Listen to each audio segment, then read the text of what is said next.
Наместо очекуваниот економски раст од 2,5% годинава, според Светска банка ќе ја завршиме со само 1,8% раст на БДП.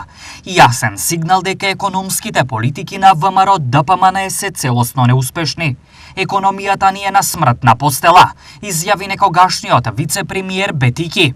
Во извештајот јасно се забележува дека главната причина за овој пат е топлоладниот однос према реализирањето на клучните инфраструктурни проекти, коридорите 8 и 10D, кои требаше да донесат економски бенефити, но ВМРО ДПМН ги држи на хартија. Почитувани, владата не може да ја контролира ситуацијата. Луѓето едва и врзуваат крај со крај. Трошоците за живот само растат. Со повеќе пари се купува помалку. Цените на основните прехранбени продукти само во септември се зголемија за цели 717 денари. А за прв пат, после 7 години постојан раст, просечната плата се намали за цели 1000 денари.